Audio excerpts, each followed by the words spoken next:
Carmel ma'am? Yes, sir. Yes, ma'am. Yeah. Shall we start? Okay, ma'am. All right. Thank you. So good afternoon all. Welcome everyone to the Net Orientation Program 2020.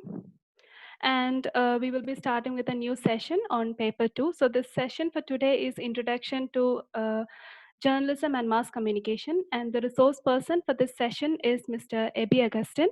Mr. Ebi Augustine is the Assistant Professor of Department of Media Studies of Christo Jayanti College, who is having a teaching experience of over 10 years, and his areas of interest is including television news and program production, documentary production, and design and advertisements, and so on. So he will be discussing about in detail about the mass communication and communication general concepts. So welcome you, sir, to this session, and to you, sir. Thank you, Cam. Thank you, Mahatma. Hello, good afternoon, everybody. Hello. I hope everybody can hear me.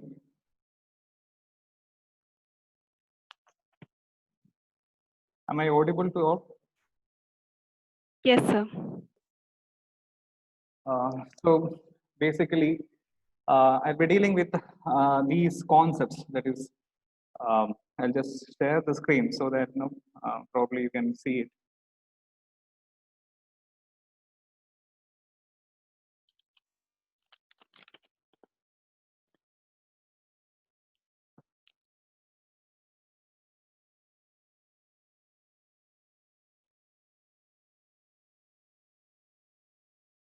So these are the concepts which I'll be dealing with. That is the basic, and the entire unit is called as the Introduction to Journalism and Mass Communication. So those of you who are going to write the NET exam, we have a new syllabus which has been, I think, it has started, which they have come up from 2018 onwards, I believe. So it speaks about there are 10 units in it, and the first unit is what I am going to deal, and I will not be dealing the entire content which is being given in the syllabus. Rather, I would be picking certain areas so that now you will understand what all things you can actually do for the preparation of NET, and probably that will actually help you in, I don't know how far it will help you in clearing NET, but no, I hope it will help you. Surely it will help you in clearing your NET examinations. Now, based on the experience which I have with regard to this writing NET examination, so I don't know whether I'm qualified to say this, but no. When I look into this type of examination, I had started writing this NET examination from the descriptive form, that is in 2010, and I had cleared only in 2018. So that is again how would you say? I don't know whether it is a qualification or it is a demerit of from my side. So what I had felt in over these years when I had written the NET examination, forget about the descriptive pattern, because that was a long ago, some 10 years back, 2010, when 2009, I believe, when I had written that examination. So it was, it is totally a different pattern which you see from these days. But the main thing is it all lies into your preparations. When you particularly clearing second paper is purely your preparation. There is nothing called as a straightforward formula, or we can say that there is nothing called as a straight jacket through which you can actually pass the paper 2. I don't feel that you can easily pass the paper 2 until and unless you do a very serious preparation. From my experience, I don't know, the experience varies again from individual to individual. But from my experience, this is what I had found, that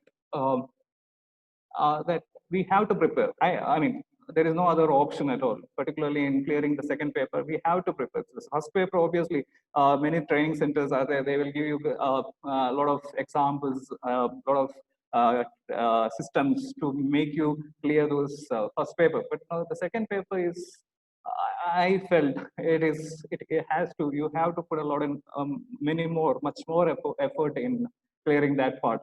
The reason why I say is because I didn't find over these 8 years, around 8 years I have written NET examination. In those years, I didn't find any repetition of questions. That itself shows that particularly journalism and mass communication papers are having its own standards. They have set its standards. So particularly when you see those questions, you can easily understand that no, it is until and unless you prepare for those questions or prepare for those sections, it is not easy for you to find an answer for it. But then there are obviously, when you look into the net question patterns, question paper patterns, you find that there are almost 10 to 25 questions, or say 15 to 20 questions, which can be answered very easily. It can be answered, but the above those, that is around 70% or 75% of the questions are again requires preparation. 25% question, I mean 20%, 25% questions you can obviously you can answer because your basic reading will help you to answer those questions, or basic experience will help you to answer those questions. But the 75% of the questions are again tough questions. They are very difficult to certain times. If you don't have an extra reading, it is very difficult for you to answer those 75% questions. That's what I experienced, but no, I don't know. It may vary because no, I may be a poor learner in that sake. So it can, I mean, it varies. Whereas, so this is what I have basically experienced with regard to writing next examination paper 2. Now, when you are looking into it, you have to everybody. I mean, probably you have been also oriented in how to write these net examination, but there are certain areas which you can actually look upon. There are 10 units in journalism and mass communication papers. So there again, you find there are a lot of areas which you have to actually work upon. Certain times you feel that if you're looking into the previous year question paper, certain times you find that there are certain areas which they have left out. For example, ICT and media is a area which they didn't had in the past. Prior to 2018, and I think it has been brought in the syllabus revision that is in 2018, I believe. So these are again new areas. Similarly, this was not the end. If you are comparing with the 2018, prior to 2018 syllabus with the current syllabus, these are not the. I mean, they have made a lot of changes in these areas, and they have categorically represented those areas too. So it is easy for you to actually prepare content-wise for these examination. So, well, lately this is just an introduction to just to free my inhibitions about the topic. I mean, about the training, because I am not good in a good trainer as such. That's the reason why I take a little time to just adjust with this entire setting, and it's totally a new method of training to online, and I don't know how far it will be effective too. I don't know. So with all these inhibitions, I'm just stepping into what uh, I'm supposed to do in this 2-hour session. So when you're looking into this, you find the entire unit is called as Introduction to Journalism and Mass Communication. There, you can see the screen. You can easily identify there are certain areas, or almost 6 or 7 areas, subtopics. First one is concept of journalism and mass communication in India. Then you find this is very big, huge concept. Second part, and that is the history, the growth and development of print and electronic media. Now this is again very. I mean, maybe you get a 5 question out of say 100 questions, or say 50 questions. You get out around 5 questions or 5 to 6 questions from this part. I mean, history. From the entire set and from the history. So I don't know how far your preparation will help you in this. So major landmarks in print and electronic media in Indian languages, media's role in formulation of states and states of India. So that's basically the historical side. Then third, it comes into your, so obviously it comes into something called as media literacy and media criticisms.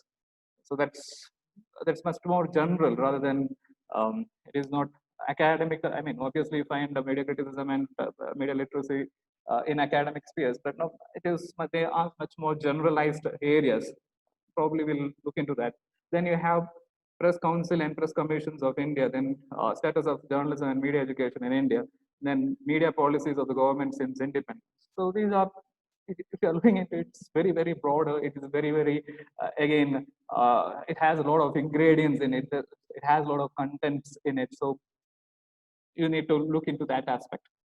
Then comes the largest unit, largest part of the unit 1. It's the models and theories of mass communication, then normative theories, which includes again normative theories, then administrative and critical traditions in communication, then media and journalism studies, communication and theories of social cultural, then educational and agricultural change, then technological determinism, critic of Marshall McLuhan's views on media and communication, and Marxist approaches, then information knowledge societies.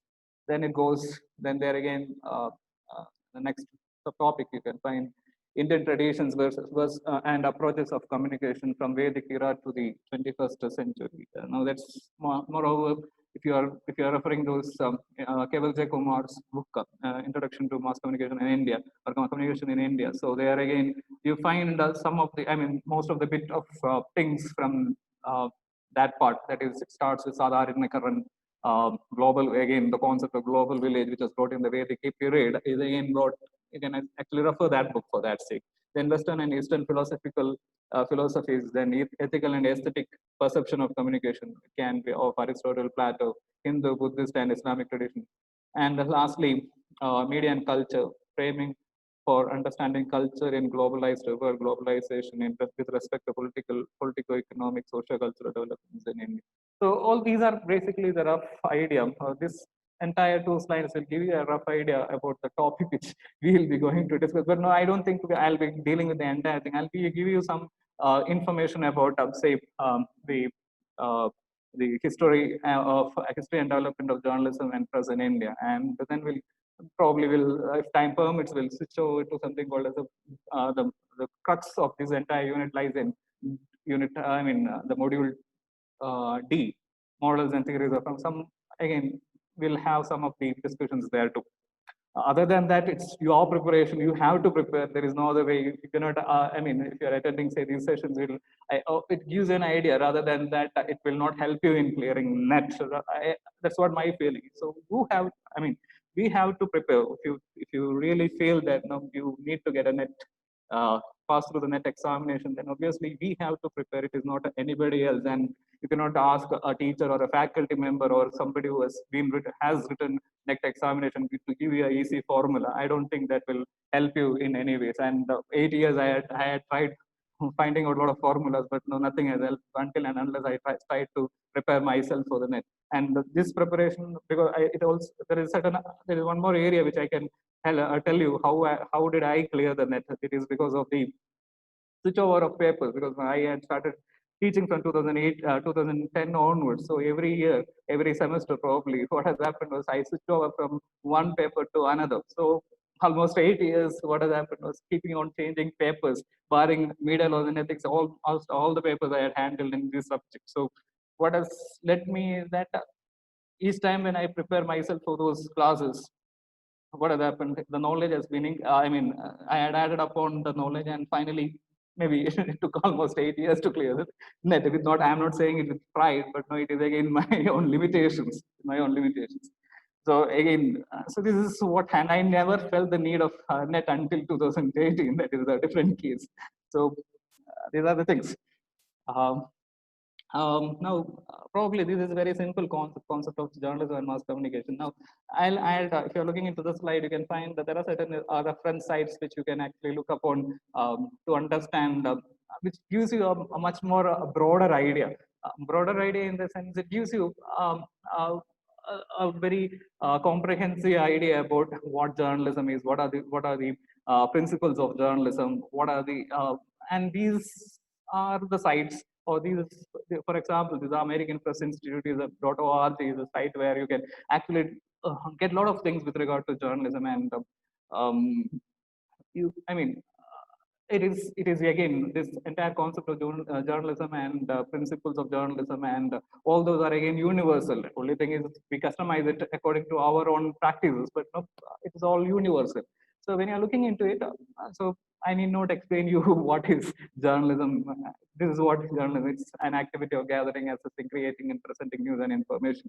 So it's all the product of all these activities. Then if you're looking into it, there are a lot of areas which you can actually work upon, particularly again, with all respect to all the parties, when I'm saying that I will not be sharing any of these PowerPoints or materials. It is you who have to prepare yourself. So please don't burden, don't take it as a different negative comment, take it as a very positive thing. When you prepare yourself, you gain knowledge, you become a little more confident about your subject. It's not, so otherwise what happens is you simply glance through the slide and finally it ends nowhere. I mean, it ends, I don't think it will give you a very good result.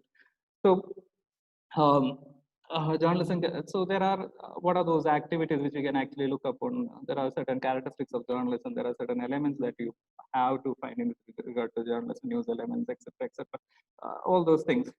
And when you're looking into it, these are the things which you actually have to look upon. One of the major areas which you can look upon is the trends in journalism and types of journalism. That's again some of the areas which you can actually highlight upon. So probably you can find out access journalism. So what it is. The journalist who censor and voluntarily cease speaking about issues that might embarrass their host, guests, or powerful politicians or business persons. So access journalism. So it's again a negative concept. Then you have advocacy journalism, advocating a particular viewpoint. Then you have broadcast journalism. I hope everybody knows it. Then you have citizen journalism, which is again a participatory journalism. That's what you have with the social media, etc., etc. Then you have data journalism, which is again because this is again something which has to be worked upon, because this has to be connected with regard to ICT and media, data journalism. This is a field which we can, I think, we have also a session called as ICT and media. At that point, you will understand what it means, that journalism. I mean, obviously working with that, how media collects data. There are certain areas which we get. Then you have drone journalism. Again, the name suggests what it is. Then you have gonzo journalism. Right now, the names are again important, particularly when you have these terms. Those who have coined the person who had coined the term is again an important thing. Hunter S. Thompson. Personal style of reporting. Then you have interactive journalism, which is again in connection with the online journalism. Then you have investigative journalism. You not explain what it goes. Photojournalism, censor journalism. Now this is again a new thing. That means you use censors to cover the stories to help in true storytelling. Then you have tabloid journalism, yellow journalism, again one and the same on the ways. Then global journalism, which is when you create a content for a global audience by taking into consideration about the global citizens. That way, that's called as a global journalism. There are a lot of such kind of things. So this is, and along with this, now you can actually look into American Society of Newspapers Editors. They had ASNE. They had given you formulated certain guidelines, characteristics, guidelines, principles for journalists. So you can actually look into it. It's called as, you can make a note, ASNE. American Society of Newspaper Editors.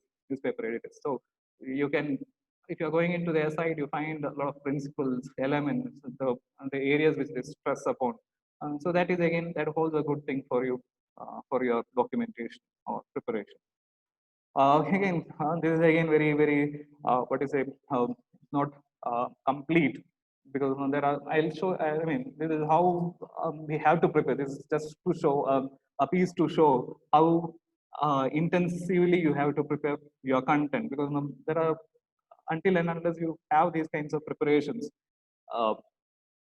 it won't help you. So journalism in India. So when you say about journalism in India, we also have to look into when printing has started. So there are a lot of ambiguities with regard to these dates. But now when towards the end, I'll show you the references through which I had collected this. It's again, one of the pieces or one of the works or one of the books which is handy for you will be History of India, History of Newspapers or Journalism in India by J. Natarajan.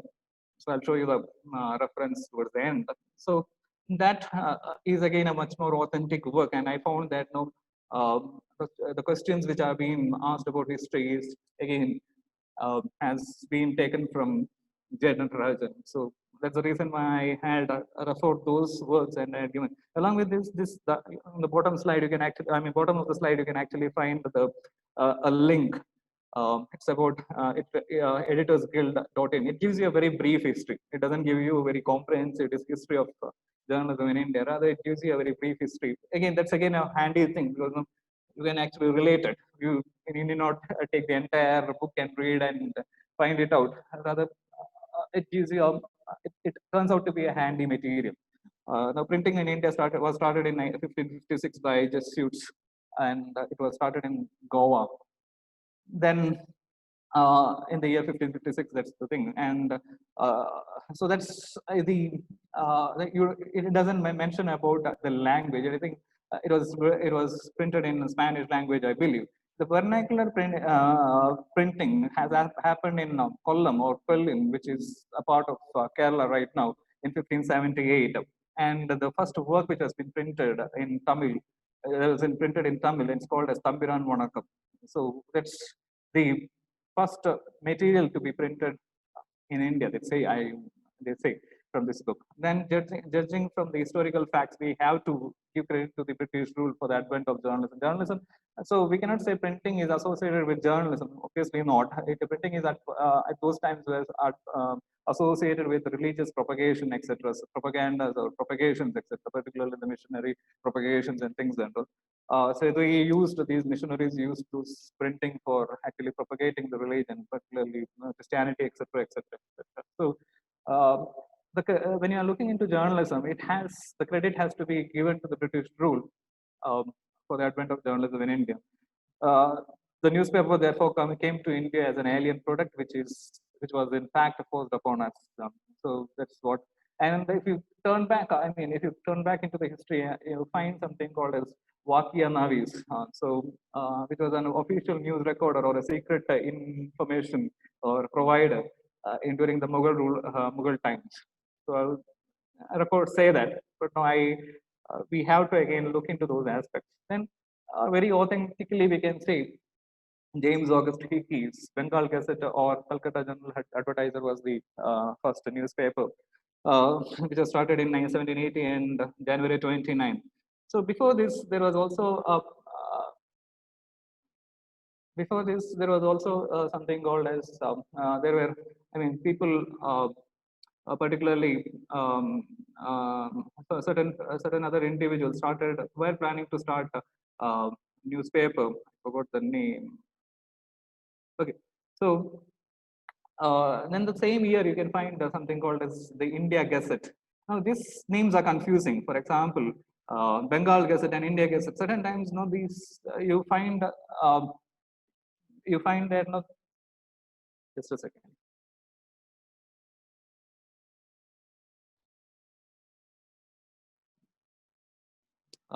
Certain times you find that they will give you say the chronological order. They give you say India Gazette, Bengal Gazette, or instead of Bengal Gazette they put something called as say Calcutta General Advertiser or even Bengal Gazette. So you should not be confused with those areas. Then you have Madras Courier, which was started in Madras in 1785, and it goes on and on. Then you can find the first. What is it called? First, Bangla Weekly, called as Bengal Gazette. Again, this name is again confusing. Now, the first one is also called as Bengal Gazette. The second, the first Bangla Weekly is also called as Bengal Gazette. So you should be very much thorough with what you are actually preparing. Then you have Digdarshan, then Samajadar, then comes something which is very important, particularly, I don't know whether it turns out to be important. The publications of James Silk Buckingham. Now, why James Silk Buckingham I had brought in is because he is a person who had brought in something called as ethical journalism in India, or we can say introduced honesty and decency in contemporary English journalism in India. So other time, you can easily, when you might have learned the history of Indian journalism, it was about sensationalism, about writing about Warren Hastings, writing about the Chief Justice of at that point, Impey, Elijah Impey. So those were all very scandalous writings. So you find something which is very ethical or much more decent journalism with practiced by James Silk Buckingham. So that's something. So it's called, the publication is called as Calcutta Journal, started in 1818. So 1818, you find a lot of developments. Same year, you find plenty of developments. Then you find Rajaram Mohan Rai, who started 3 publications, Sampat Kaumudi, Miratul Brahmanical Magazine, etc. So that way it goes, and you can find Mumbai Samachar. It is also now, this is an important fact. which you can actually look upon. That is, Mumbai Samachar is the oldest continuously published newspaper in India. So still publishing. So we can say it is published in, it started publishing in 1822. So it's also considered to be the Asia's oldest newspaper. So first Hindi Weekly, Udunta Martand, then Hindi Daily, Samachar Sudavarsham. So these are, this is how you have to prepare. That means you, again, one more aspect which I kept avoiding, I had avoided here is the name of the editor or the publisher. That is again also certain times people may ask or questions may arise from those areas. So that is again an area which you can actually work upon. So date followed, I mean year for, rather than date, year followed by the name of the publication, then whether it is a weekly or daily, and then the mode of publication, and then lastly you can write the publisher's name. If you make a column like that or prepare yourself like that, no, it turns out to be a good handy material for you. Even after clearing that, if you want to, I mean, if you go into teaching, it turns out to be a very great material for you. Then you have Times of India, then Pioneer, all these are contemporary newspapers too. So they started in 1861. Then you have Amrita Prasar Patrika, and again, don't get confused with Amrit Prasar Patrika and Anand Prasar Patrika. Anand Prasar Patrika is much more recent. Amrit Prasar Patrika, 1868. Then you have 1878, you have the Hindu. These are all. Then comes into the, so by 1860s, sorry, 1860s, yes, 1860s, we entered into the phase of freedom struggle, that is nationalism, slowly developed. So 1857, you know, the Sepoy Mutiny was again a precursor for the freedom struggle. Right. So there are certain areas, I mean, in those times, there are a lot of activist kind of journalism that was emerging from in those times. You can see in 1857, Paya Miyasadi, which was started as in publication in Hindi and Urdu, calling upon people to fight against the British. So the same year where when you had this Sepoy Mutiny. Then you have, if you turn into something called as Hindu Patriot, Girish Chandra Ghosh. So that was a time when you had the Sepoy Mutiny. Later it was taken over by Ishwar Chandra Vidyasagar. Now, these are all people who were part of the freedom struggle and nationalist movements. So, so this is again, that's the reason why I had highlighted those areas. Then you have the first daily newspaper from Madras. It's called as the Spectator.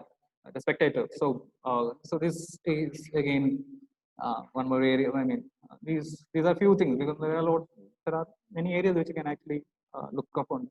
J. Natarajan provides you a very comprehensive history on that sake. Then you have Sister Nivedita. Sister Nivedita was a follower of Swami Vivekananda. So she was into those Ramakrishna Paramahamsa, I mean, those missions and things. And so now she was, I mean, if you read through Sister Nivedita, you can find how she became part of, associated with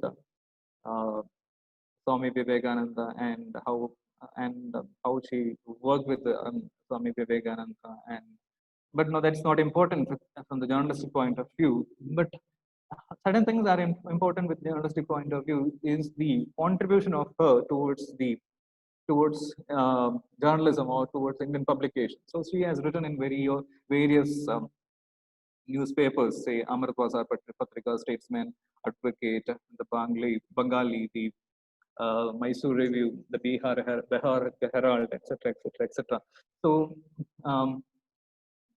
Times of India, Bombay Chronicle, that's recent. I mean, Bombay Chronicle, Times of India, in 1918 time period.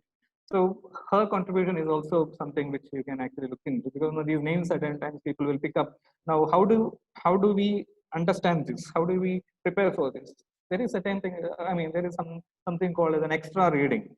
Now, this extra reading is actually it becomes handy for you to clear your JRF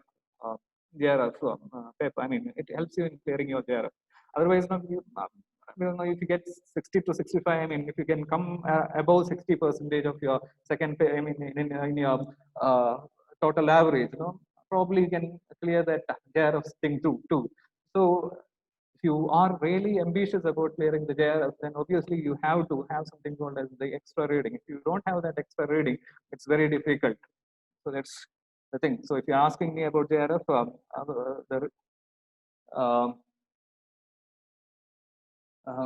the problem is I had crossed my age. So that's the reason why that part is not been done from my side. So then comes into the 1900s, that is the 20th century, you can find the major newspapers. And prior to 1947, the publications all focused on Indian freedom and freedom struggle. So there are certain newspapers which you need to actually look upon. Yugandha by Barindra Kumar Ghosh. Then you have Shamji Krishnavarma's Sociologist, which was actually published from London in 1905. And simultaneously, you have one of the pioneers of journalism at that point, again, pioneers of Indian freedom struggle, Mahatma Gandhi, 1903, publishing Indian Opinion from South Africa. So that is in 1903. I think we have slides to come, so there you can find. Then you have, this was one of the, why I had brought in this, the leader. I think one of the questions which I had found in some of the previous years' question paper. So the leader, they had asked, which was the publication that Motilal Nehru worked for.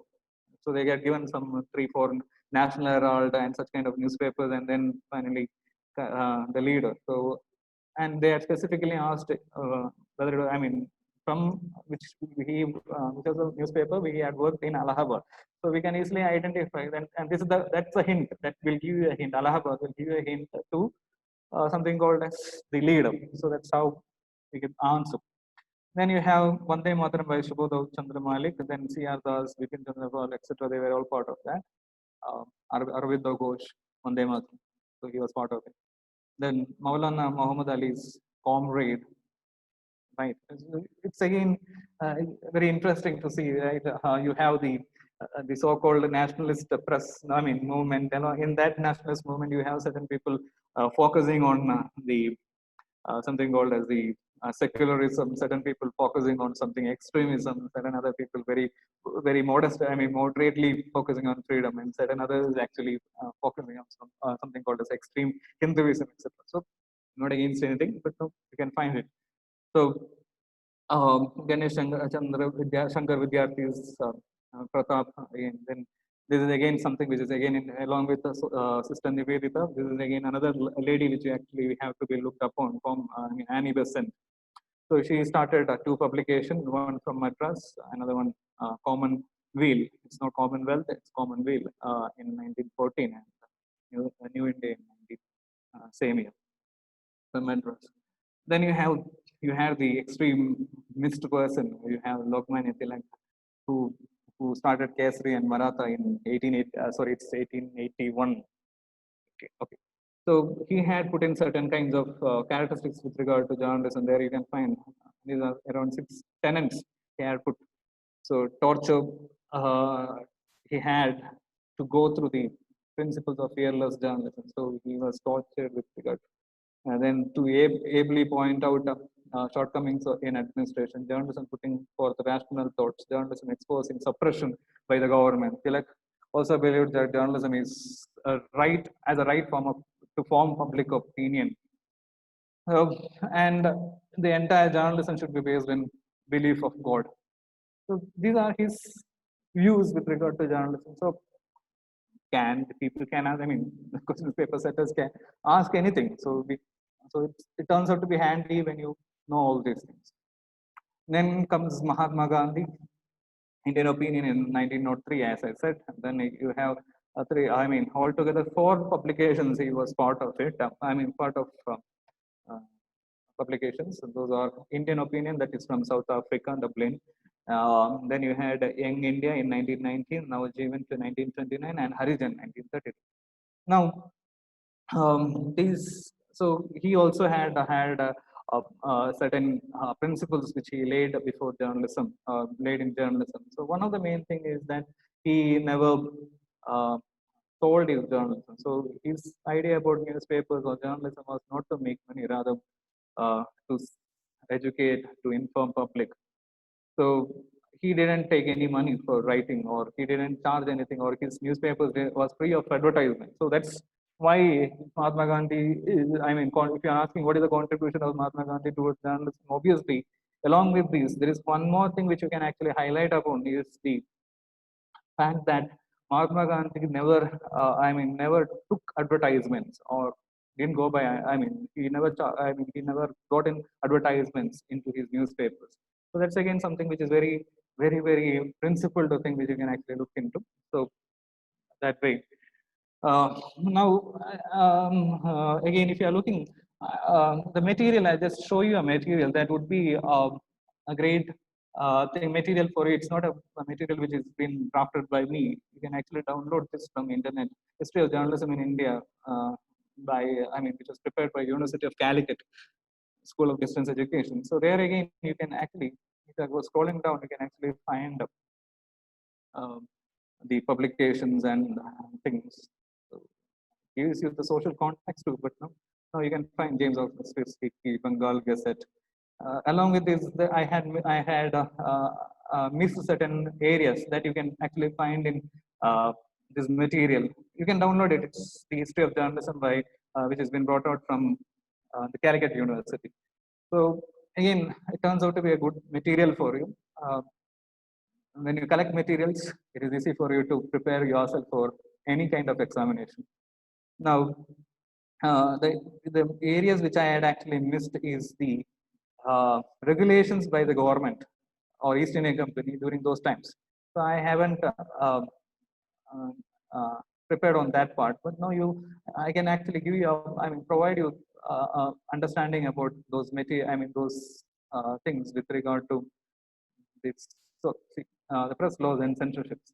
So you can find how these press laws and the censorship actually affected the newspapers.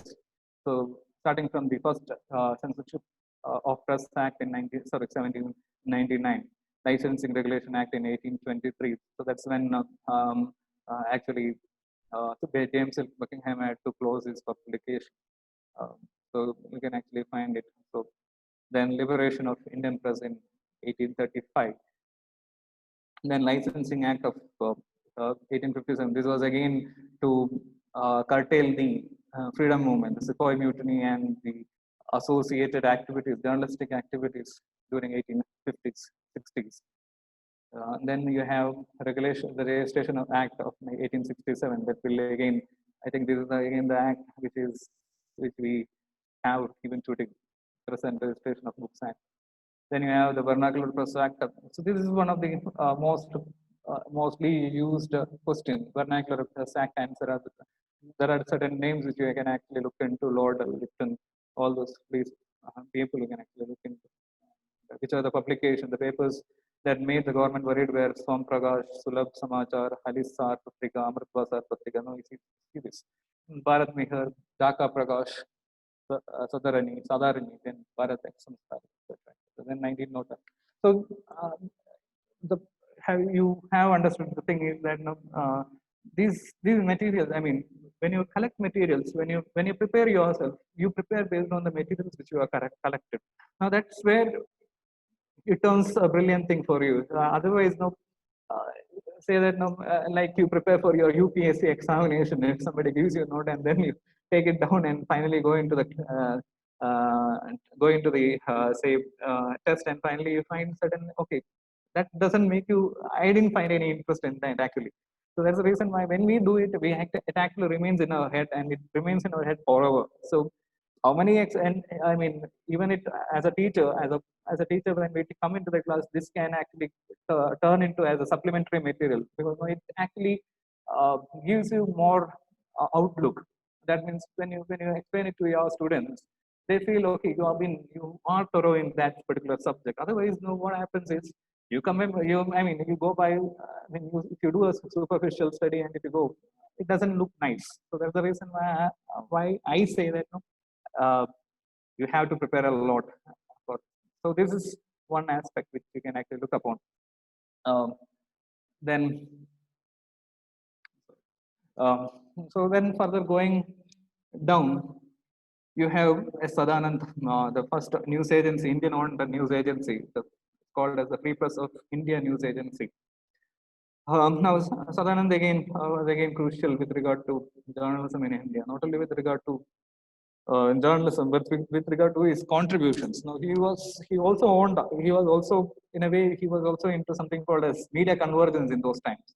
So he owned multiple publications. One is the Free Press Journal, and he also bought the Indian Express. Um, so that was again something which you find with regard to history. And what has happened was later on he fell into bankruptcy, and he abandoned. He had sold this publication, the entire Indian Express, and even the Indian Express to Ramnath Goenka. So that's how the whole story begins. S. Sadanand. Then you have National Herald. Now, National Herald is today, if you are looking into National Herald, it is the mouthpiece of Congress, INC, International Congress. But in those times, in 1938, when it was particularly Jawaharlal Nehru was part of it, and many other nationalist leaders were part of it. So at those times, it was propagating freedom struggle. So that's why National Herald brought it. Then 1912, you had Al Balagh and Al Hilal by Abdul Kalam Azad. Then you had we don't actually find something called as, I mean, this person with regard to journalism, Dr. B.R. Ambedkar. He also started a publication named as Mukha Nayak. Now, these are something which is very interesting, and this is, I have just put in a timeline in taken it from internet, so just to have an idea about the major events. Now then comes the second part of your history. You have something called as the broadcasting in India. So many of the works, or if you look into many books, you find that the radio has begun in 1927, or Agashawani in 1927. That's not the actual fact. So radio had begun in 1921, actually, when you had the first transmission that has happened between Bombay and Pune. So that's in 1921. Then there were a lot of, radio in initial times were all private until 1937, I believe. So until then, it was all private. That means you had IBC, Indian Broadcasting Corporation, corporation, company, IBC. Then you had radio clubs set up across Calcutta, Bombay, and Madras. So those you find. And television had come in 1959. I'll just give you the show you. I haven't. So this is again a material which you can actually look upon. So give me 2 minutes.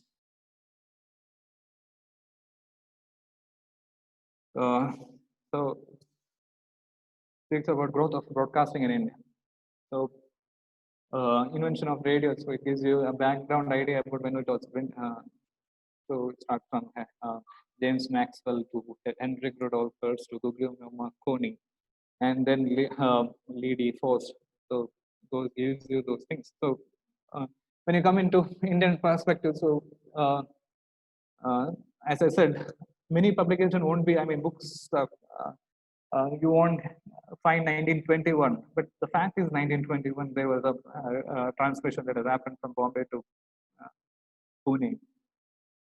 Right. So I suppose that part I had taken it from Indian Media Business by Vanida Kohli Kandekar.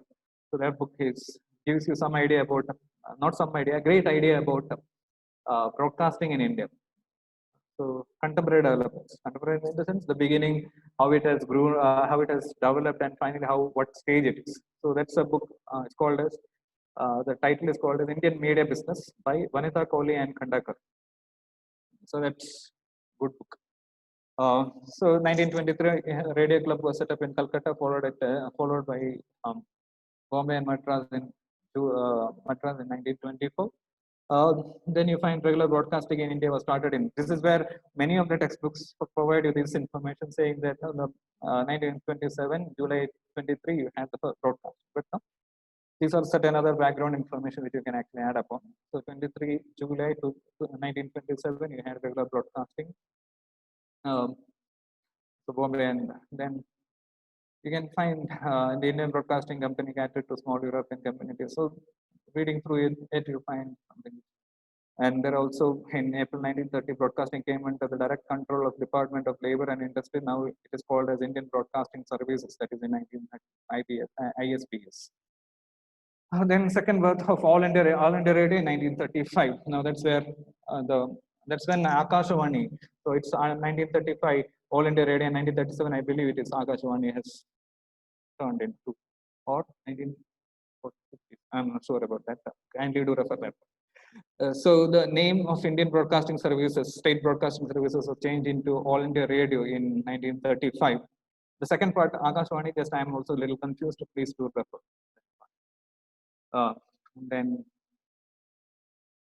and the year in 1937, so from Ministry of Labor and Industries, it was transformed to Department of Communication. Then World War had begun, 1939, as you know, World War began, and there was not much development with regard to, even with regard to telecommunication in India. So the entire world was much more focusing on something called as the World War, the war. And at this point of time, you had the external service, which was begun in 1939. So for the audiences of Afghanistan, Iran, and Arab countries, to counter German propaganda. Then you have Central News Organization. That means now this is again, this is the first structure of All India Radio. They had a Central News Organization which will distribute the news, or which will broadcast the bulletins, and it started in 1936. Then first news bulletin started in 1936, and with the establishment of Central News Organization in 1937, broadcasting daily news bulletins at 18 hours, that is 6 p.m. and in Hindustani in 8:16, that is 6:05 p.m. Then it comes to the expansions during independence. So at the time of partition, we had a total number of 9 stations in the country. There are 6 stations which are located, that means combined with India and Pakistan, I think that we had 9. There are 6 stations located in India, that is Delhi, Bombay, Calcutta, Madras, Tripoli, and Lucknow, according to Burma. Then Sardar Vallabhbhai Patel was the first Information and Broadcasting Minister of the independent India. So that's again a fact which can actually note down. Then broadcasting in the country was developed on the policy guideline Bahujana Hitaya, Bahujana Sukhaya. So that's a broadcasting policy guideline. Then Vivid Bharati, 1957. So to counter the radio Ceylon activity, particularly to in 1947 to 1950s, the problem was that B.V. Keskar, Dr. B.V. Keskar, the problem with him was he was against those popular songs, film songs. And this is the time when Radio Ceylon gained popularity in India by broadcasting Hindi, Tamil, and certain regional language film songs. So they got more audience. So and slowly the popularity of All India Radio had come down, and that's when to counter the Radio Ceylon, they started Vivid Bharat. Then these are all important radio rural forums, which is fun. Then television, as I said, in 1959, September 15, you had television. So it is all because of it started in Delhi. Based, there are certain funding agencies. UNESCO had funded, US had funded, Germany had funded. So there are a lot of funding which was given behind for the television stations. And then there are committees which were set up for, this was particularly for the All India Radio, appointment of Chanda committee. Right, and only the last recommendation was accepted by the government at the time, leading to the beginning of commercial broadcasting in India, that is in 1967. So based on the recommendation, only one recommendation had been accepted by the government. And one of the was beginning of the commercial broadcasting, and that has begun on November 1, 1967. And the second one was the separation of All India Radio from Doordarshan. So until 1976, All India Radio was, television, Doordarshan or television was part of All India Radio, and in 1976 it became a separate entity, Doordarshan and All India Radio. And then these are all materials which you have to actually access upon. Recommendations of committee. You had George Varghese committee. You had this was actually the George Varghese committee was actually later. It was actually the building block for Prasar Bharat. So LK1. So this probably you can actually access these materials and go through it. PC Joshi, other. So I'm just closing that part. So this is how the more and more you prepare yourself, the more and more content you get. So, and again, if you're asking me how to remember these years, I don't have any idea how to remember these years.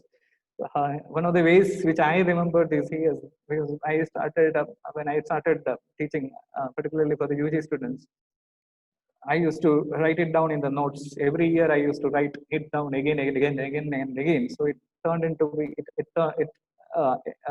do you say? It has embedded into my brain, and so I can remember at least a handful of years. That's the thing.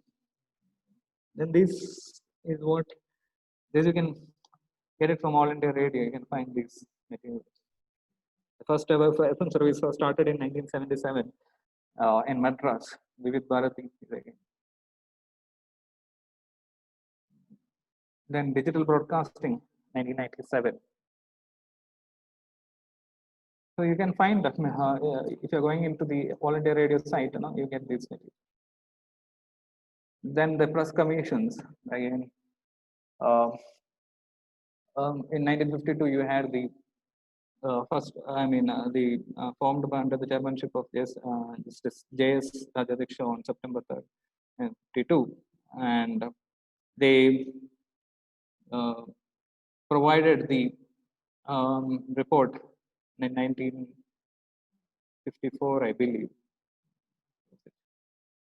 Okay, just look into that part too. So the Press Council of India was constituted in, that is based on the Press Council of Act 1965, it was constituted in 1966, and the first chairman is J.R. Mudolkar. So these are the members on the right side of the screen, right side bottom of the screen, you find the members. You find Acharya Narendra Dev, R. Bhatt, R.P. Ramasamy Iyer, Dr. Zakir Hussain, J. Natarajan. So this name I brought him in the beginning. Jaypal Singh, Justice G.S. Rajadiksha are all part of these members. Then Chalapati Raju, P.H. Patwardhan, T.N. Singh, V.K.R.V. Rao.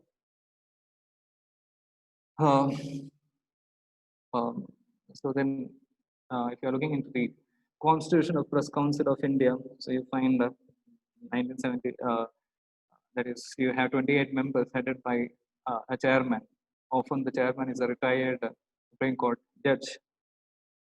You have Rajya Sabha chairman, then Speaker of the Lok Sabha, and an elected representative of the Council. You have 13 journalists, of whom should be 6 editors and 7 working journalists who are not editors. Then 6 members from big, small, and medium newspapers or media. Then you have 1 member from the news agencies, 5 members by MPs, rather we say, 2 from Rajya Sabha, 3 from Lok Sabha, which is dominated by the Speaker. 3 from these areas, either any of these areas, law, education, literature, science, etc. The functions, yes, these are all available. I mean, if you're looking into the Press Council of India site, these materials are all available. Just look into those and prepare yourself for that part. Just to give you an experience about what the type of question you get in, you can look into this newspaper. Ready? Just you can unmute and.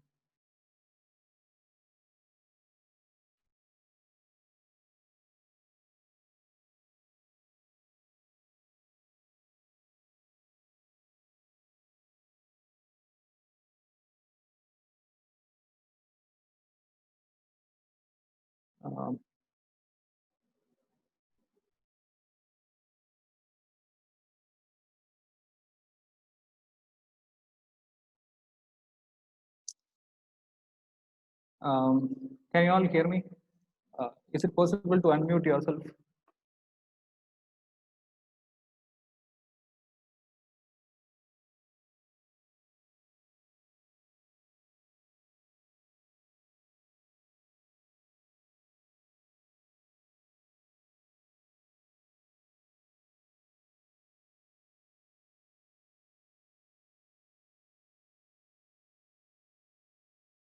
Please do answer for this question. Have you seen that first question? The newspaper is belongs to any idea?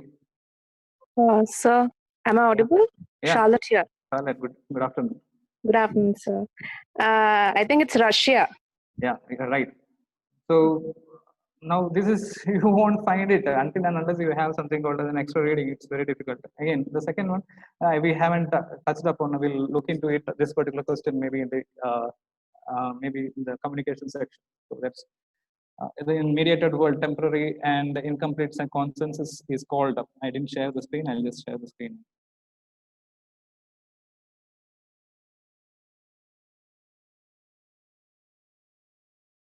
Right. Can you, I mean, you can answer anybody. There's no point. I mean, and if you know the answer, you can just pick it up. In the mediated world, temporary and incomplete consensus is called any idea? Because there are enough hints in the question. Somebody wants to give a try.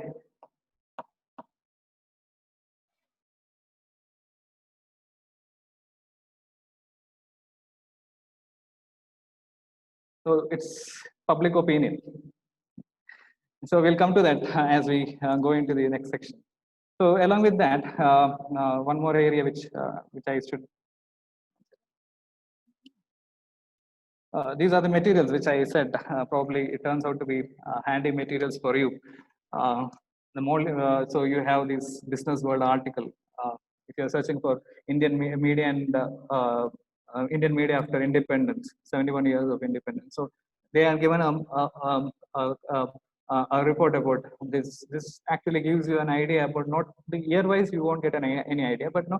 You can come across a lot of policy changes by the government from that. Then you have this PRSI's blogspot, PRSI site. You can get the regulations of media. That is again a good. They give you a proper one. And these two books are again I mean a handy material. Actually, I would say to actually refer upon and to make your notes. That is, one is Indian Newspaper Revolution, that you can actually find it.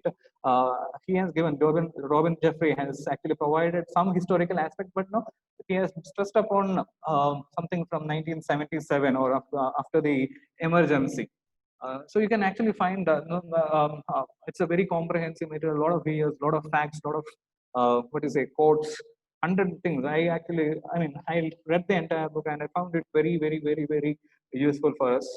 For teaching and things. Then you have the history of Indian journalism. It's very, very, very grave. It's totally yearly thing, and you have a lot of material. You have to cull out information. You have to prepare your notes for that based on this. The history of Indian journalism. Second, these two books would help you to actually prepare yourself for the historical development. Probably you have tested these things, right? Yes. Have you given a test, a mock test? Some of you. No response. So you can actually log into something called as nta.ac.in, and you get something called as the start a mock test.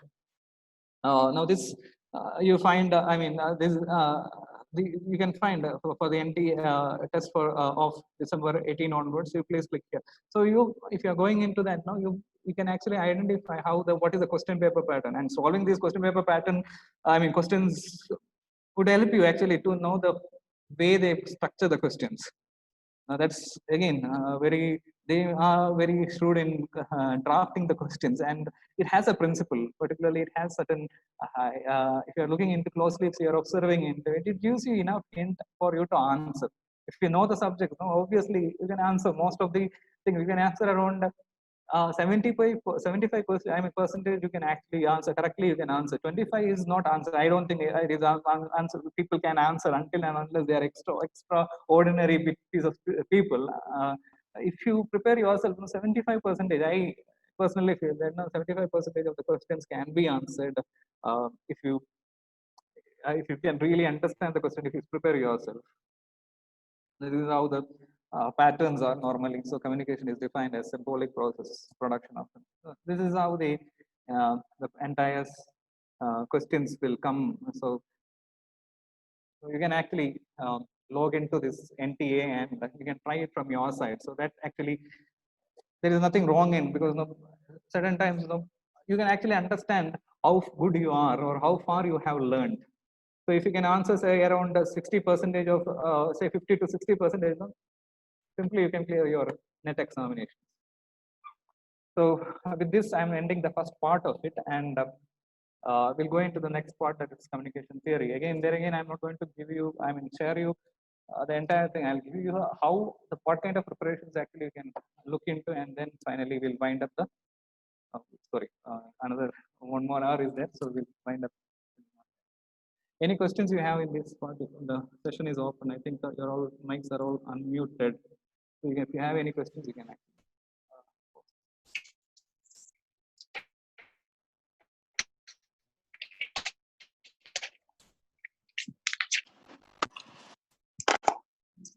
Anybody with questions?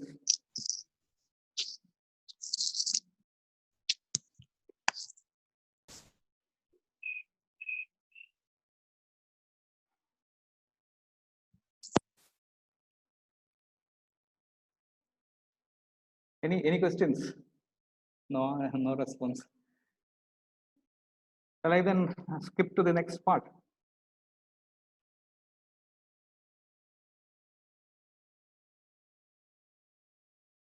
Okay. Give me a second.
Now, again, there are a lot of theories in communication, and the thing is that I'll give you, I'll share you the certain areas which you actually can look up on, particularly the materials which you can actually grab from the area.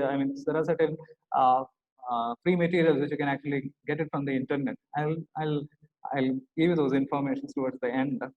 So now again, this communication theories are again a trickier one with regard to net examination. So this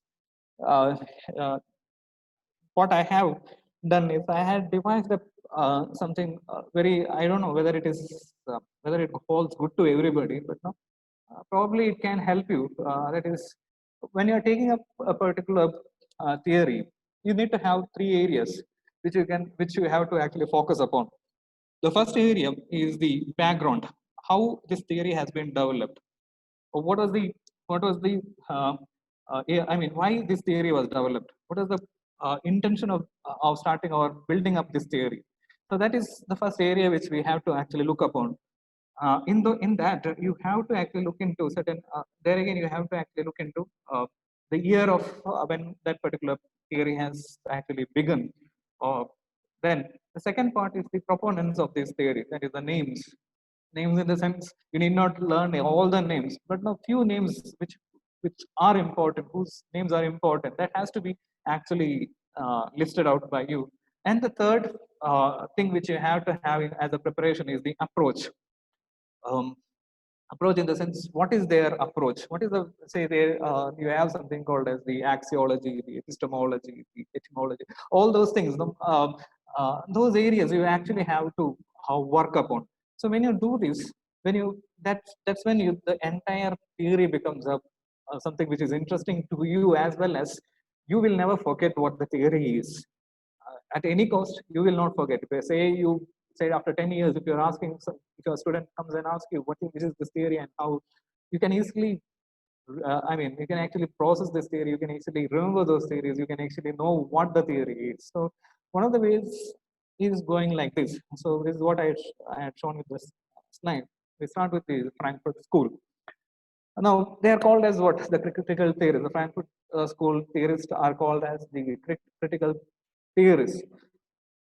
So when you're looking into them, now there are certain things which you actually have to look upon. So I'll come to the approach later on. Now approach has a lot of things to be explained, but now I'll give you some gist of ideas about the approach. Uh, now they started as Institute of Social Research in the University of Frankfurt, Germany. Now, for some years, until I think until 1933, it functioned in Frankfurt, and later on in 1933 to 35, it went into Columbia. It was part of Columbia University because of the Nazis. And in 35 to 49 and 45, entire world, you can find the beginning of Nazism and other things. You can actually find they moved into New York, and finally in 1949 they came back to the University of Frankfurt. So now why Frankfurt School? Now this is the entire school is called as the critical theorist. They are the part of critical theorists, and they follow. When you say about critical theorists, the main thing they follow the Marxist approach. Marxist approach, the base superstructure. So that's obviously the theories are also political. They are also social certain times. So we have to look into, and who are the major theorists? You have Max Horkheimer, Theodor Adorno, Herbert Marcuse, Walter Benjamin, Erich Fromm, Leo Lowenthal, and Frederick Pollock. Now these are the key people involved in Frankfurt School. There is also one more person who was part of Frankfurt School, but he is not listed in Frankfurt School theories. Juger Habermas. You might have heard about his name. Now, why he went into a different perspective of rather than critical, he went into something called as he went into cultural side.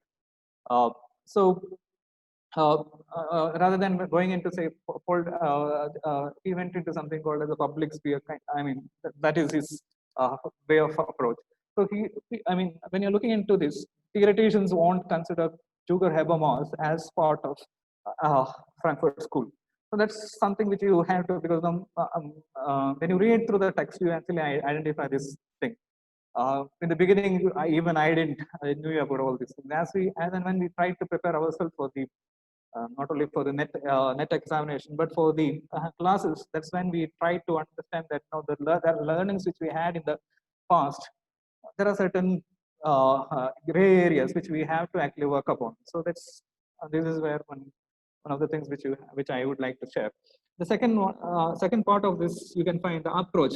They use what? They use the Marxist analysis. Now, Marxist analysis of social and economic process and the role of individual and the group in relation to these processes. So they look into the individuals as well as they look into the entire thing. Now, Marxist analysis, that's the Marxist analysis. Now, the Frankfurt School's Marxist analysis is not this. Where they are looking into, they are more concentrated on what? On questions relating to culture and bureaucracy. So this is where the whole point is. The Marxist analysis has a wider view. Now they adopt a point, or they adopt a particular ingredient from Marxist analysis, and they have adopted it. That's their entire theoretical framework is purely based on what? On questions relating to culture and bureaucracy. So thereby you can find something called as they are so much fond of the government, and also they are also so much fond of culture. Now, why do the entire Frankfurt School, the critical studies have started with, if you are going back, if you have ever referred into it, you can find that they started with the something called as the media itself, the media symbols, the popular culture itself. So they said the popular cultures are bad. The reason is because the popular culture reproduces the content which was considered to be one of the best content. Say, for that they bring in the example of, say, the painting. The painting was considered to be a creative work, much more adored work, admired work, much more say aesthetical work, which had a lot of deep inner meanings within it. But when the printing has come into place, what did it do? It reproduced the work. So thereby, what has happened? the value of that particular work, the aesthetic value of that particular work was questioned, or it was not being known. People simply hung these what so-called Mona Lisas or so-called Jacques Louis David's painting in the living rooms, or we can say certain people will even bring certain sculptures which they even doesn't even know the value of that particular product and keep it. I mean, not I shouldn't say product, rather the artwork, and they keep it in their shelves. Now that's where the whole problem. So they have what degraded. So the popular culture, the media have degraded what? Degraded so-called works. So that's a serious question that they raises. So they question, and that's where they particularly Adorno's. If you're looking into the bottom part of the slide, you find their particular relevance to the communication theory lies primarily in Adorno's idea of culture industry. So there is something called as cultural industry. Now, culture industry, what does it do? This is again something called as media and culture. There is a topic under, there is a subtopic under Unit 1, which is part of which is called as media and culture.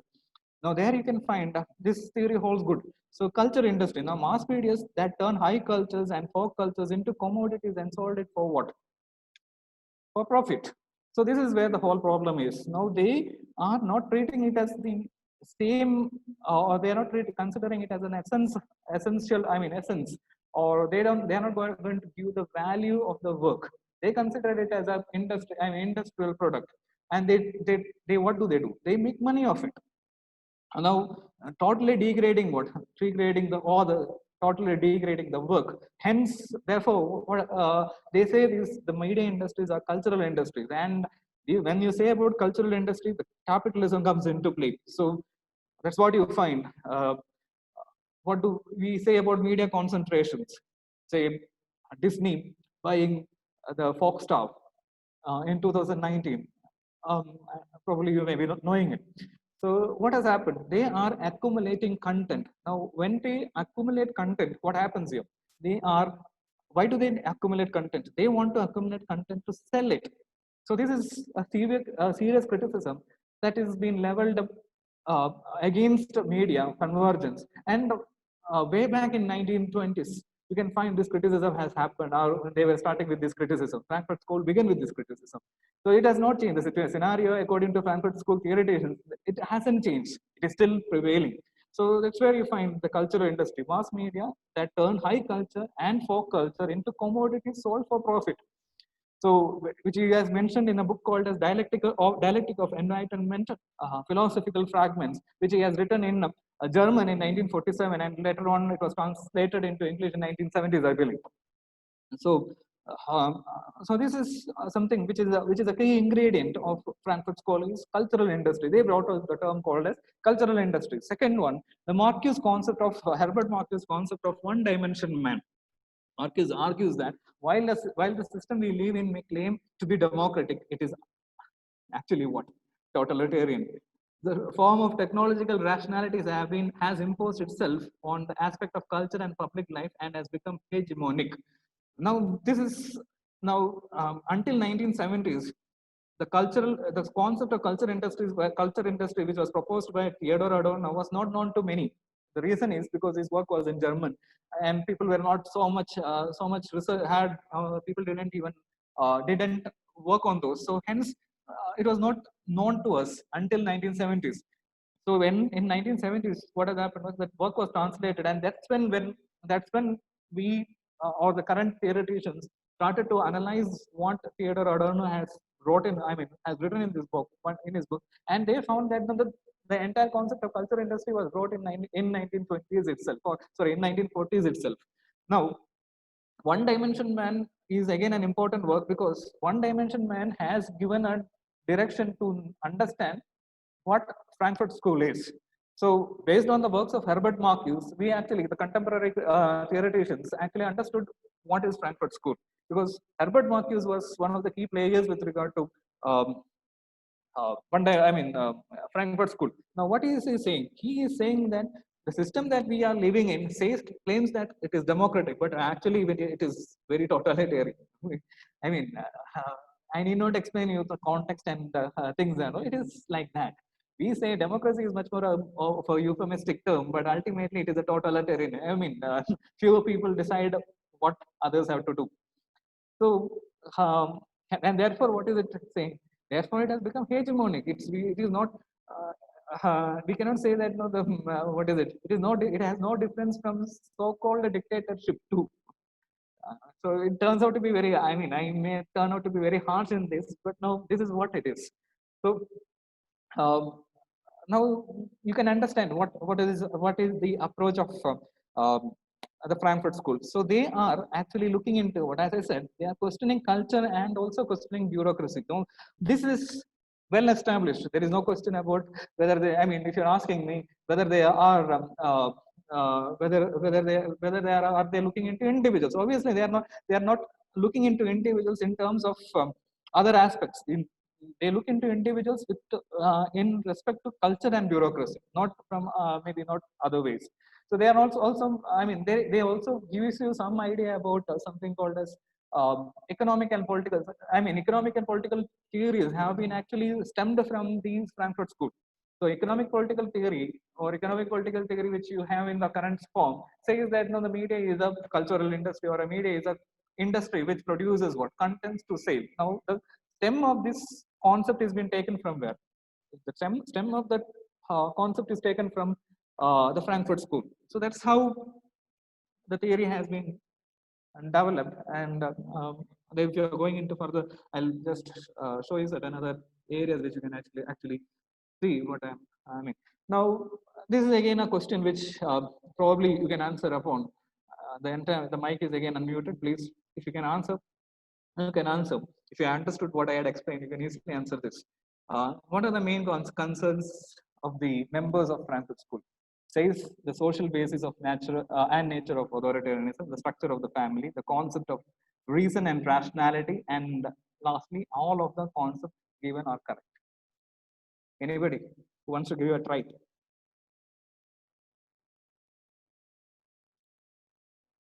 No responses. People, even though we are having something called as an online training, it is always welcome. We always welcome you to give some certain kind of feedbacks. So at least I can clear my throat for a while.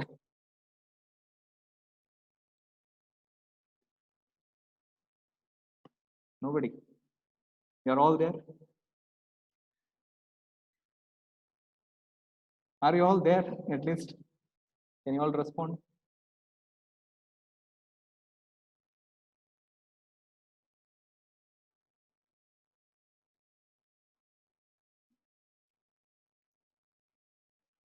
Can you respond, please?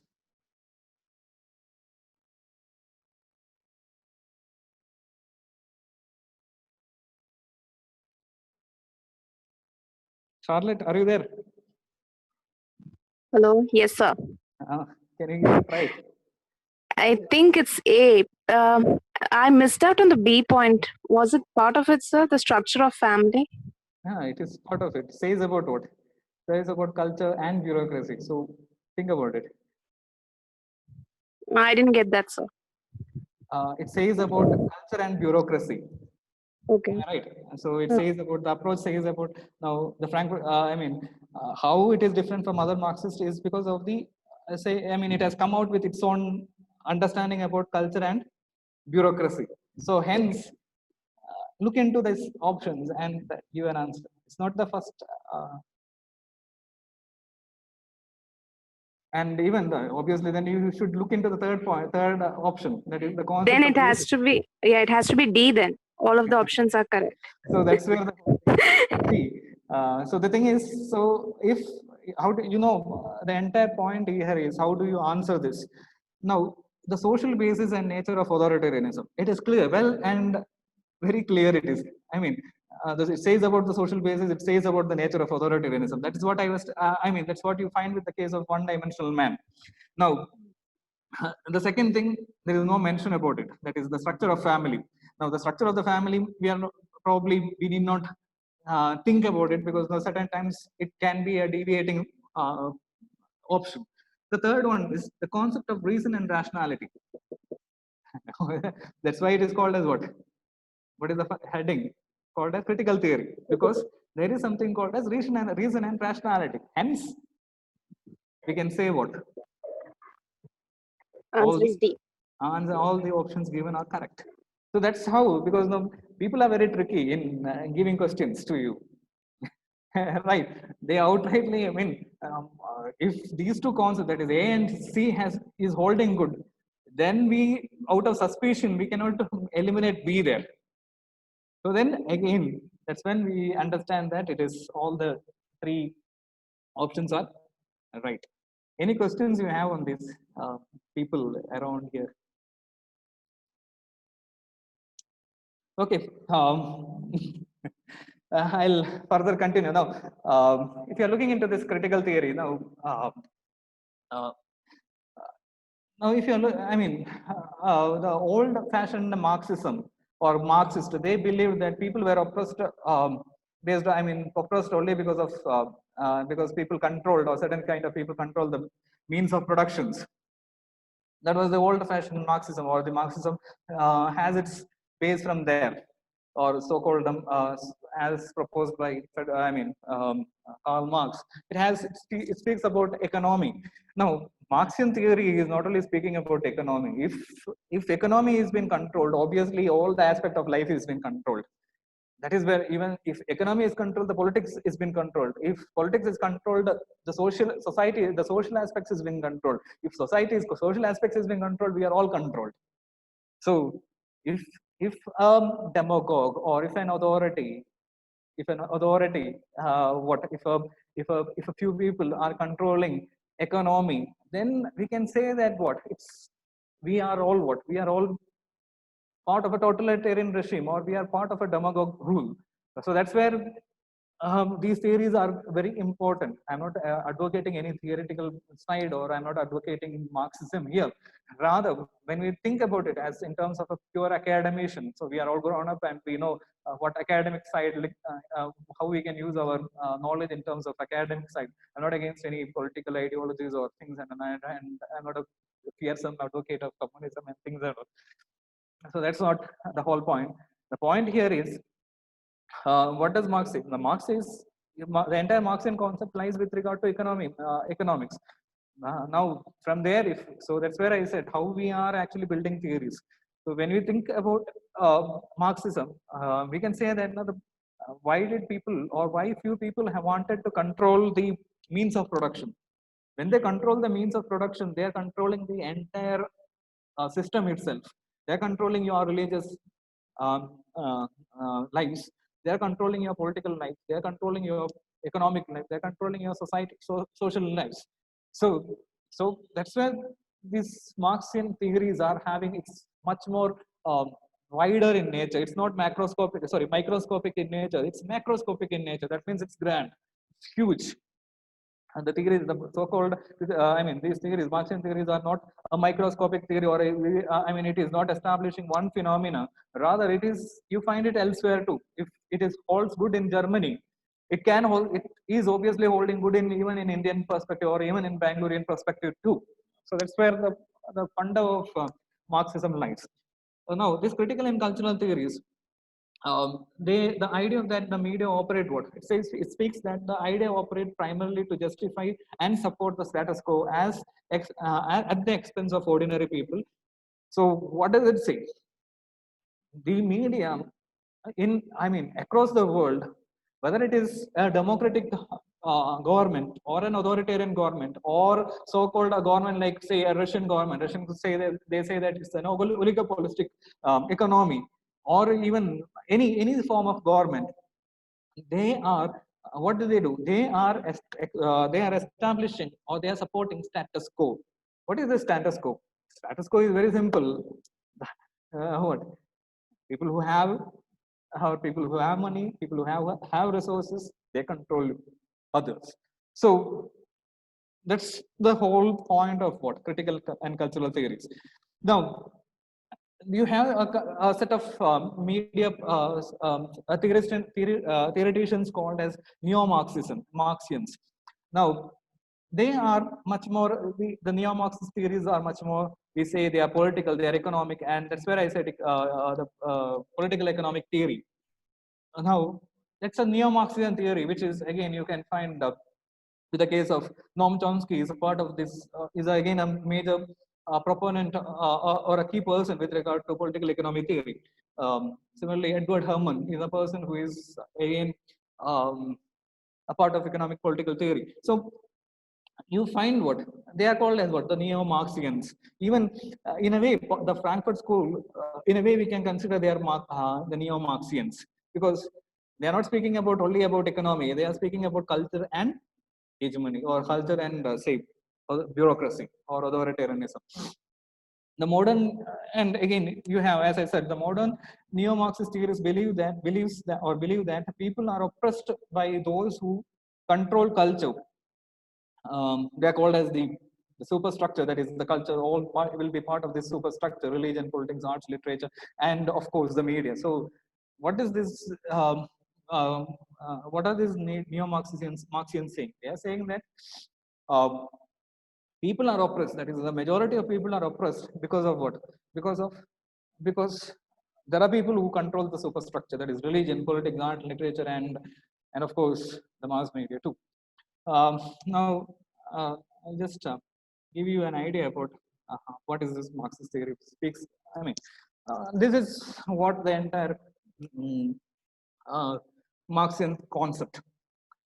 Now, according to Marx, the base is the means of production, that is the factories and land. Now, the factories and land is been controlled by whom? It has been controlled by the elites, and also you have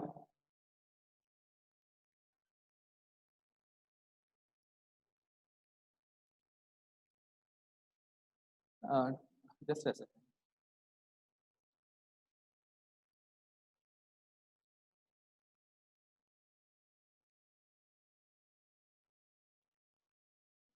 So now, as I said, the factories and land or the means of productions are controlled by the elites. Now you can find where the elites are being placed. The elites are placed exactly at the middle of the entire what is called entire system.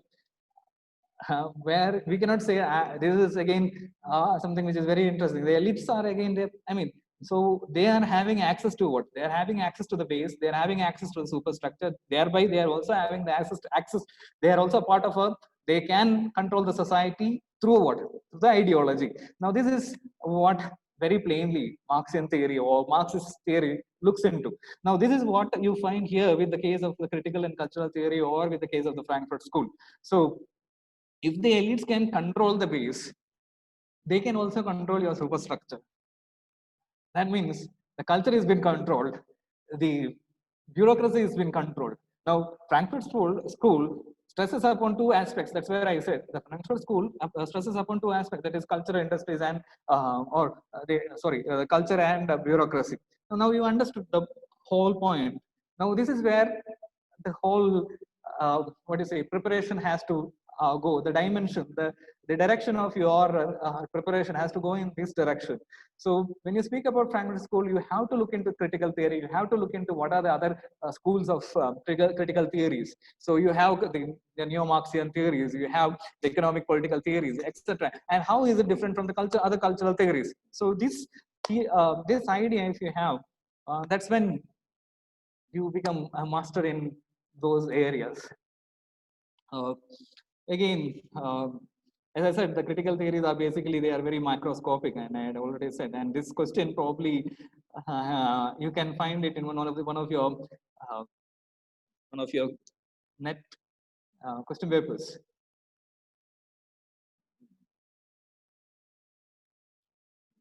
Then okay, so political economic theory. This was the thing which I was mentioning upon. I'll just speak on. I mean, probably. How do I go with this? Okay. Now, the major propositions, they have the political economy theory, as I mentioned, you have many people, most notable ones in current scenario is Noam Chomsky and Edmund Herman, Edward Herman, sorry, not Edmund Herman, Edward Herman. So what do they say? Economic control and logics are determinant. Media structure always tends towards monopoly. Social integration of media ownership develops. Contents and audiences are commodified. Real diversity decreases. So plurality is going to decrease. Then opposition and alternate voices are marginalized. Public interest in communications is subordinated to private interest, and access to the benefits of communications are unequally distributed. Now, when you're looking into it, I mean, these are the major propositions that the political economic theorists present to. That is, economic control and the logic are determinant. So they control the economy, and thereby they are also what determining the logic, the reasons. They have a reason for it. Then the media structure always tends to be towards monopoly. That means it's capitalist. I mean, it's very evident. That's where for example, that's where I brought in. I mean, this is again, why do you have this media and ideology or manufacturing consent by Edward Herman and Noam Chomsky. So this is a classical example of your political economy theory, manufacturing consent. How institutions manufacture consent. Now, it is not only institutions which manufacture consent, it is also the government which manufacture consent. So how do they do this? So ownership. Now, media, now that means what? The media is owned, I mean, if you're looking into the entire economy of the media or economics of the media, you find that it has been controlled by few people. That's where it's mentioned. Media owned by large corporations are not going to report information that would question the basis or legitimacy of how they operate. So that's what the biggest amalgamation or so-called acquisition has happened with the case of Disney and Foxstar. Now, why are they consolidating their content? Why do they want to? Because they want to say, or they want to exercise control over the society or individuals or even government for that sake. So media owned by large corporations are not going to report information that would question the basis or legitimacy of how they operate. So that's not questioned. Nobody if you're asking questions to media, no media people will be liking it. It's very, because of this pattern itself. And along with that, you can find they are also taking what? They're also bringing these politics, money into it, money of the politicians into it. So you look into it, that part. Then second is advertising. Media organizations are dependent on advertising. So they have a tendency to avoid coverage that would upset advertisers. Very known. I need not explain that. Sourcing. Large volume of news comes from where? From government and business sources, whose job is to present information in terms of most favorable to their organization. This is where the most critical questions arises. For whom the media caters? Are they catering the people, or are they catering a certain sections? So if you're looking into the business page of a newspaper, what do you find? You find nothing but the press releases of those organizations, nothing else. All right. If you're looking into the the front page of the newspaper, you choose nothing but the press releases or press conferences or the media briefings of political parties or celebrities or so-called politicians or governmental officials or governmental people. Now, that's the whole thing. Then the fourth one, the FARC. What does it say? Challenges to the established power or inconvenient, you will be FARC. That means what? They will be discrediting the sources. They will be trashing the story. They will be diverting the entire narratives. Very basically, current scenario, if you're looking into it, the narratives are actually are all diverted through various other means. Right. So maybe that's where the whole thing lies. Right. And because they say that this is again, this farking also you find it in the case of spiral of silence. Now, the farking is a concept that you can also take it from the spiral of silence, whereby the spiral of silence says that those who want to cast opinions, or those who are those who are not fearing to cast opinions, they will be what? They will be humiliated. Because, and when they are humiliated, when, for example, if I am humiliated a couple of times, I won't speak out my opinion. Because why? Because humiliation is something which is personal, which is very human, and we cannot actually withstand certain kind of humiliation. And certain people will be, I mean, they don't have any issues. For example, the politicians, they don't have any issues about humiliation, because how much more and more they are humiliated, the more and more bigger they are. So that's the whole thing. And then they also bring in the concept of what? Us versus them. And it's called as what? Enemy frame. I mean, that's a framing. That means what? We are all peace-loving people, and they are all what? Terrorists. So now this is where the whole and the entire, it's a big essay that, or it's a big book that has been written by Edward and Noam Chomsky. So when you find this, the entire book speaks about these 5 areas. So this is something called as a Neo-Marxist theory, or what is it called? Economic political theory. Media's role is, I mean, here you can find the role of media here is what? Building ideology, or it is very basically, we can say that they are what? Ideological apparatus, right? So this is whole, I mean, this is how we have to go about understanding a theory. So, and you need to also bring in these people. I haven't listed down those things, because this is purely an, I mean, I have taken it from the academical teaching slides. So that's the reason why I haven't brought in the names. So they doesn't need these things. I orally say this, those. So, and further going with Marshall McLuhan, I mean, please refer books, read communication theory books. You get plenty of information. Prepare yourself. That's the only solution to go ahead with these papers. So I'll just go back. I'll just end up with it's already 3:15. So I'll just give you some idea about certain theories or certain questions, and I'll just wind up my session. So please unmute yourself, and if you have any questions, please do ask. Post it. Can you do that?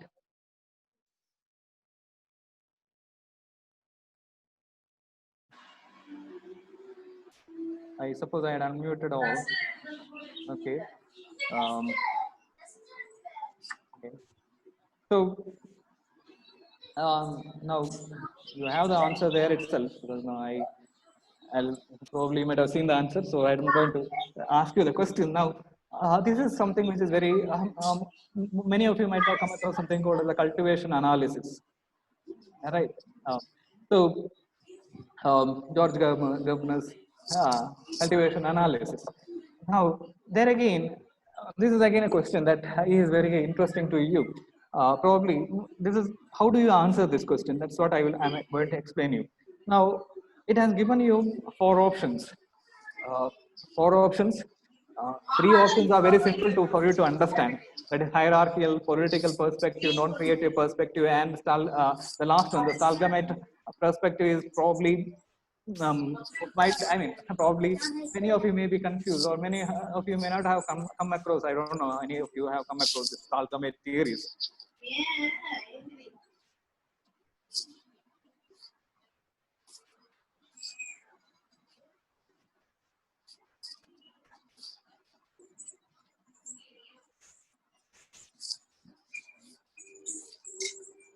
So there you find something called as cultivation analysis. Now it's not a hierarchy; it doesn't provide you a hierarchical perspective. Hierarchical perspective in the sense what the top to bottom or bottom to up, it gives multiple layers. That's called as the hierarchical perspective.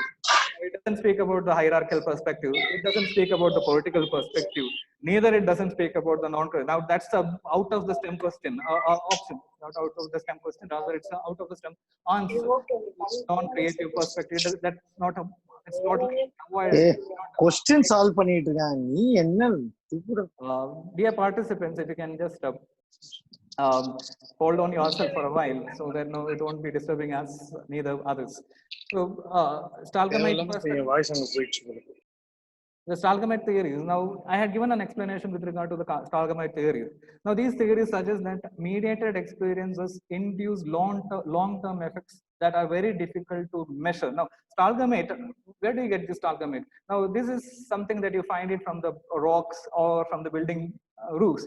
They keep on what? They keep on building. You might have seen this calcium formation on these rocks or building edges, where this. So it's a long-term process. It's a long-term effect. You cannot actually find it. Right. You need to observe it for a longer period. That's why it is called as a cultivation theory. Hence, it's called as a cultivation theory. So that's why the meaning theory and cultivation theories are the most significant and what are the two most significant stalagmite theories. So the answer very plainly is the stalagmite theory. It is not hierarchical. Hierarchical in the sense what you have a top to down approach or a bottom to up top approach. Nothing. A political perspective, it doesn't speak about the political perspective. Cultivation theories never speak about the political perspectives. They are, and the third option, it is completely, you need to cut off that, that third option. So obviously, if you don't know the meaning of stalagmite, it is this, the fourth option, that is stalagmite perspective. And suppose you are clear with the whole concept. Am I right? Okay. Going further down. So I have a doubt. Yes. Sir, does this stalagmite theory have any relevance in the present? Obviously, because the media viewing habits. Say, for example, if you are too much hooked with the OTT content, Okay. what happens? Say, probably you might have watched this Money Heist, right? I don't know. No, I've heard about it, but I don't Yeah. watch. I have watched it. Okay. So the problem is, so it turns out to be what? So what happens is we keep on what? We keep on thinking about it. We feel, and you, if you might have heard something called the mean world syndrome or mean world index, which is an extension of cultivation theory. Probably you might have heard about it, mean world index. That means the world, since the media has said, or since we view this media heavily, we feel what the media portrays or what the media shows about the world is the reality. Right, we believe it, and that's where we feel that no, this world is so mean for us. For example, when we see a lot of uh, say the same news about COVID. Now, when you keep on getting the numbers in the front page or in the same website or news portals or television channels, keep on getting the numbers, we feel that what? Obviously, it's a scary thing, but no, but we feel that no, we are again what? We are again, we feel that we in one or the other day, first or one or the other day we are going to be infected by what? The COVID. So because of what? Because of the overuse of what? Overuse of the media or media content. For example, that's where I said I brought in the example of Money Heist. Now that's a Spanish telenova which was actually telecasted in a Spanish Netflix. Actually, it was originally telecasted in a Spanish television channel called as Antenna 3. So people, I mean, many youth have actually. That's when I came across this. So they watched the entire 4 seasons. Even I have watched the entire 4 seasons. Now, probably what happens if you a continuous exposure of this, they say, based on the cultivation or mean world. So we feel that there is nothing wrong in doing a crime, robbing a bank. If you have, I mean, because ultimately we are justifying it, saying that we are going to give it to the poor, or we are going to bring out the fallacies of the government. Get me? Yes. Yes. So it's dripping, right? It is not. It's not hierarchical. Okay, got it. Yeah. You got the point? Yes, sir. Yes. So that's okay. Yeah. Okay. Now this is a very simple question, which probably you have studied in your UG class sessions or PG sessions, and you might have known this. Now, somebody can answer. Very, very, very, very simple question.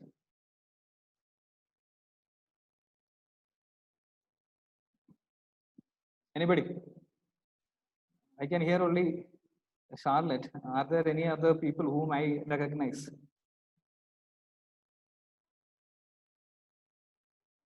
Sonorita is there, right? Okay, I don't know. So anybody, I mean, even Charlotte can answer for it.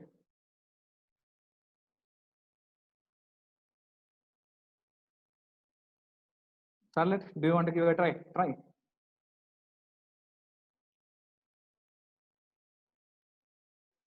Anybody, please do respond. Otherwise, until and unless you respond, I don't know what kind of feedback you are actually giving me, because I love people interacting rather than staying aloof. Hello, so Yeah. the students are responding in the chat box. Is it? Yes, yes, yes.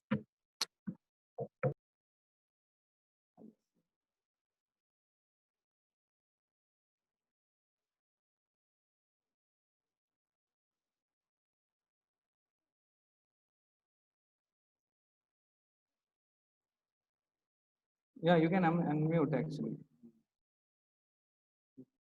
Unmute. All participants unmuted. Somebody D to share. What is C? I didn't check. C is to share. C is to share. The correct answer? Anybody? What is the correct answer? It is C. That is to share. Got it? So it's not about right, it is not about speaking, it is about sharing. So it means what? Communist means sharing. That is what the entire word of communism or communist or community all speaks about what? Sharing. These are the books which you can actually refer upon. There are plenty of books you have. So introducing communication theory is a book. Probably most of the libraries will have this. So it gives you a comprehensive, a very nice idea about communication theories. A little difficult to certain times as a beginner, it is very difficult to follow. For those who it is very difficult to follow, the best and the most, I would suggest this, I would actually refer this book. That is the Marxist Communication Theory, Foundations, Ferment and Future by Stanley J. Brown and Dennis K. Davis. This is one of the wonderful books which you have. And I think it is available online, very few hundreds if you can spend. This is available and you can have a personal copy of this. This gives you a very, gist of theories as well as their applications, their notes, etc. So that's one of the preferred book which I keep referring this. For understanding theories, I do refer this. Then you have Maxwell's, which is considered to be the Bible of mass communication theory. Maxwell's communication theory, a little difficult to follow. I don't know whether our libraries or you have an access to this book called as Applied Mass Communication Theory. If you have an access to this book, this is equally similar to your mass communication theory, that is Stanley J. Brown's Dennis K. Davis book. Because this is much more wonderful to read. It gives you a lot of examples, illustrations.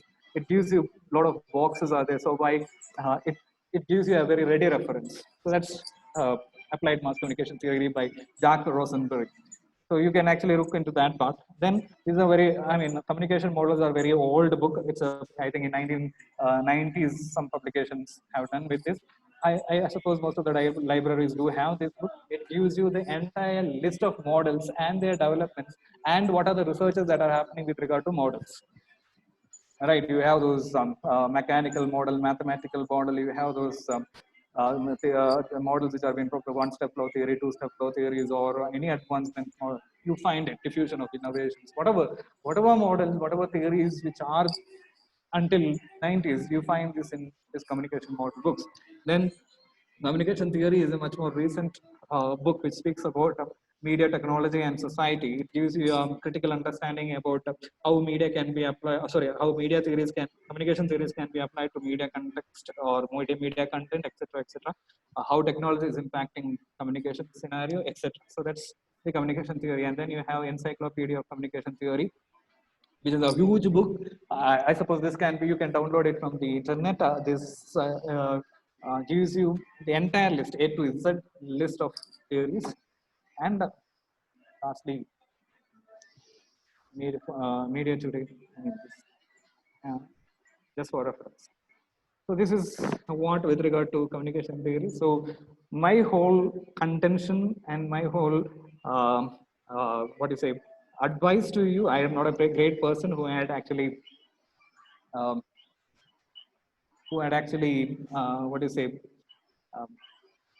um, have a great, not of that kind. So those who, people who people who are willing to write or are already applying, please do prepare yourself. Don't bank on anybody. Don't bank on, say, those net exam books where you have a lot of questions and 100 things. Don't bank on those, because I had brought 3 or 4 books. It didn't give me any, it didn't provide me any kind of help, only wastage of money. So I would suggest that it is until and unless you prepare yourself for your papers, it is, and you have your own ways to do this. Do it. It is not the way that I do it. Certain people are systematic in their ways. Certain people are unsystematic. Even then too, they all clear the net. So please do it from your, prepare it from your side. Don't bank on your teachers and ask them. I mean, you can ask them how to prepare. And one more thing which I would say to the end of the session is that it all is your day. It's a day, right? If you are confident on that day, even you, whatever things you mark, even if you feel that no, it is wrong, it turns out to be a right option. So that is your day. That, and I don't trust those things. I mean, I'm not saying that no, some people may have that ability, but I didn't get that ability. So with this, I'm winding up the session. Hope you got some bit of information from my side. Stay safe, stay good. All the best for your examination. Any questions? Shall we wind up? Carmel ma'am? Carmel ma'am? Yes, sir. Yeah, yes, sir. We'll wind up, no? Yeah, yes, sir. So thank you, sir, for this wonderful session. Just a thank you.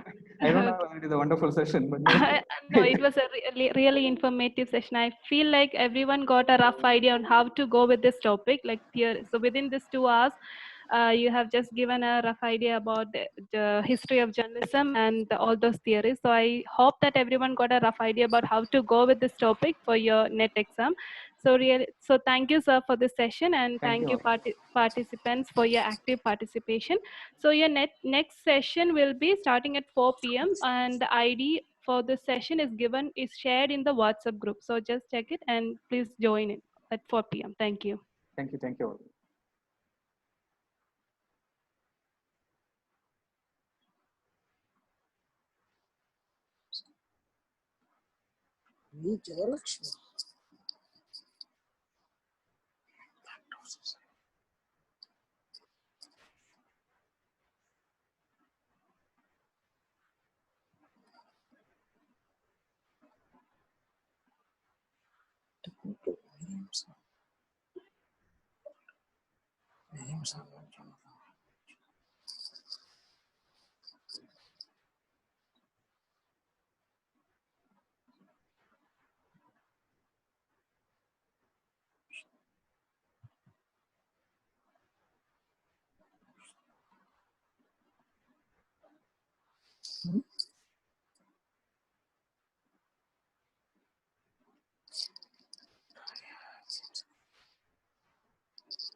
Okay. Then, brief look at the work and life of medical research.